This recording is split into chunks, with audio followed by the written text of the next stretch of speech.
Yes. This is Errol Spence Jr. You're watching True School Sports. All right.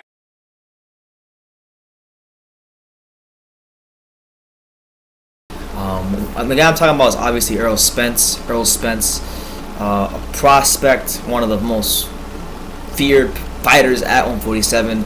A guy that's definitely, I've said it many times. I probably say at least one time I make a video about Errol Spence. He is the best body puncher at 147, and because he is the best body puncher at 147, it's we saw what happened to Keith Thurman against Luis Collazo. Luis Collazo, a crafty veteran, was able to hit him. Keith Thurman with a great body shot, hurt him. Keith got on his bicycle and had to stay composed. Same thing happened in the later rounds against Showtime Sean Porter. He basically got hit with a body shot pretty cleanly, and he got on his bicycle and ran from Sean Porter. Now, credit to Keith Thurman. He was able to take the body shots, although he was hurt, stay composed, and not, go to the canvas. So, you got to give him credit there. But with that being said, man, taking a body shot from Luis Collazo, taking a body shot from Sean Porter is not like taking a body shot from Errol Spence Jr. And I'm going to come out and say it, man. I think Errol Spence Jr. in a fight against Keith Thurman, especially now that he's gotten some more seasoning under his belt. He had the Algieri fight, which I thought was very important for him to get that win under his belt, and he's going to get more experience under his belt. Just using common sense here, I think Errol Spence would destroy Keith Thurman, destroy him. Spence, when he fought Barrera, he was getting pegged by shots he shouldn't get pegged by. Like, his defense isn't really that great. His offense is something else, but his defense needs a lot of work. I mean, he steamrolled Algieri easily. Nobody ever stopped Algieri. That's not an easy guy to stop. Like, I think Spence was going to stop Algieri too. Oh, that's not a contest. Yeah, Thurman would stop him. I think Thurman would be the best fight for Errol Spence. oh yeah, Personally. Because we spoke about it in the back. A lot of people want to say, oh, well, Thurman got hit with that body shot. 9 out of 10 guys would have went down from a liver shot, number one. He didn't go down, and he stopped dude on his stool. Going back to our conversation earlier with Thurman, put him in punches, man. Punch. Algieri didn't work a jab like he should have. No, he didn't. But what does Spence do against somebody who can punch? Yeah. oh, okay, there we go. Yeah. Same thing. You were just telling me I that. don't think Thurman could. What? Thurman could stop Spence. Right now, at least. That's going to be your guy.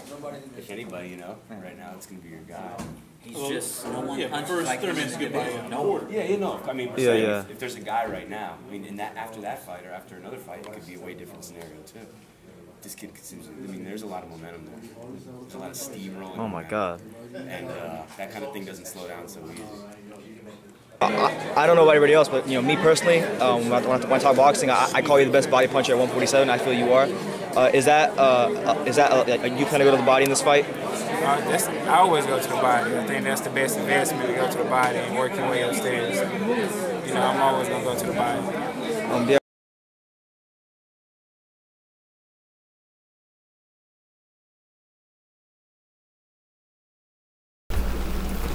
Hey, what's going on? It's your boy BT. I came here to talk some boxing with the thousands of True School Sports subscribers. What's going on, guys? Now, as you guys saw earlier in the video, those clips you saw were from June when I made a video about Errol Spence and how I think he would beat Keith Thurman. And they were also taken in the post-fight media room after the Errol Spence's TKO win over Chris Algieri in New York. So shout out to Thomas Gonzalez of Instant Boxing, Hector Franco and Joseph Correa of Front Proof Media, I think, yeah, Front Proof Media, and then shout out to my boy Jared of HustleBoss.com for the clips. With that being said, I think today's fight with Leonard Bundu really, at least for me, because I thought it was going to be a good barometer for Errol Spence, fighting a good cagey veteran in Bundu, a guy who was awkward with Olympic experience, a guy who went the full 12 with Keith Thurman, and throughout the course of the fight of their fight made him very uncomfortable. So to me, today's fight with Errol Spence and what I saw and how he was able to get that 6th round KO over Bundu to me, it really just re-illustrated the reasons why I think he beat Thurman and why I think he beats most welterweights. Now, one thing I love about Errol Spence Jr. is that the dude is a very patient fighter, and that's why I think his knockouts come a little bit faster, because he's very dedicated to his game plan. He breaks the fighters down. He goes to the body, which I love. Always love that in a fighter. He goes to the body better than any fighter at 147. He's the best body puncher at 147. So with that being said, he was in there and he was picking the shots really well against Bundu, using the jab really well against Bundu, worked off the jab really well against Bundu to set up those hard body shots. So, with Errol, if he was to fight Keith, as I said before, Keith struggled with Bundu. And yes, Bundu is older now, I get that part, but still, that fight was just, not even 2 years ago, really. It was at the end of 2014.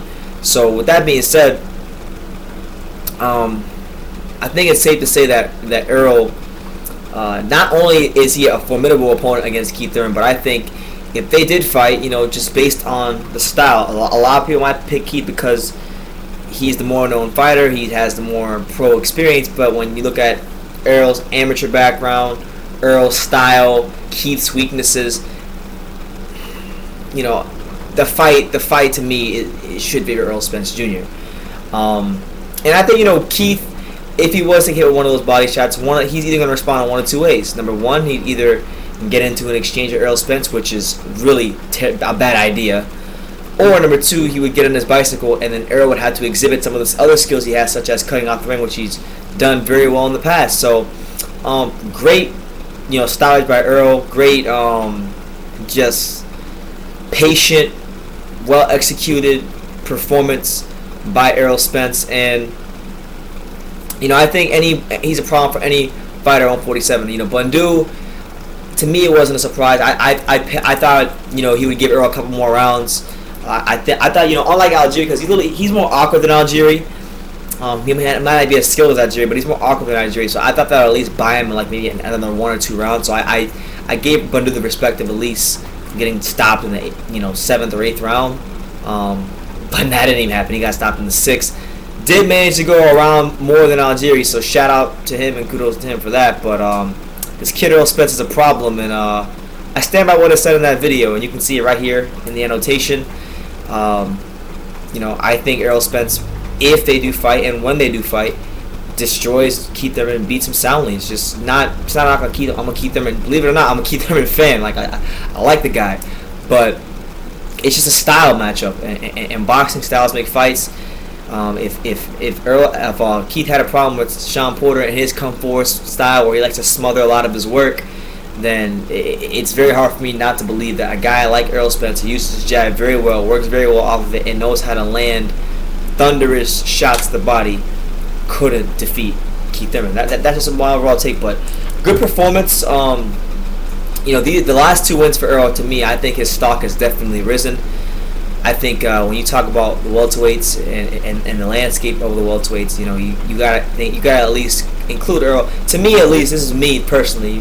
For you guys, it's different, but I personally have Errol Spence in my top 5. And you're gonna say, well, who has he fought? He hasn't fought really anybody. Well, I think his last 2 fights, he hasn't fought, an A-level fighter or even a B-level fighter, but he's definitely fought 2 names, 2 guys that, number one in Algeria, a guy nobody stopped.